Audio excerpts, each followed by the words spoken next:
Apisar nga no sticker to travel, madamo pa sa mga consolidated nga mga jeep ang nagabiyahe sa syudad. Iloilo City Traffic Management Unit nagpahayag nga wala pa matapos butang ang mga stickers sa tanan nga mga unit. Ini ang gintutukan ni John Sala.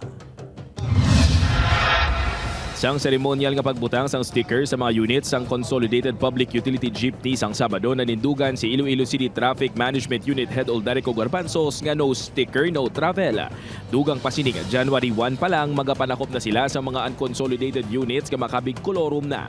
Apang talulupang doon nga madamo sa gihapon yung mga jeep ang nagabiyahe nga wala sang sticker. Sino kay Manong Totong madugay na iningin nakapakonsolidate apang halin sang gitpanagtagang sticker sa ila kooperatiba, wala pa sila nabutangan sang stickers. Basi karon sa hapon matag sa sticker.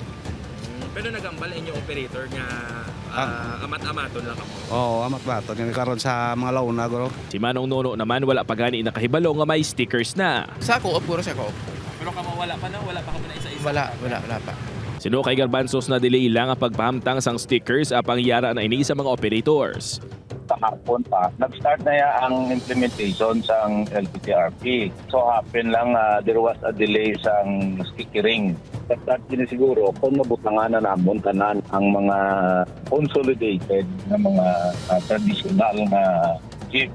Nahatag naman sa mga operators ang master list ang kutob sa ilang mga units nga nakapakonsolidate. 1,262 ka mga units ang jeep ang consolidated sa syudad sang Iloilo. Gani suno kay Garbanzos hindi ini madali-dali butang stickers. Ay iban na nga gusto pa mamilit pag niya mag-travel.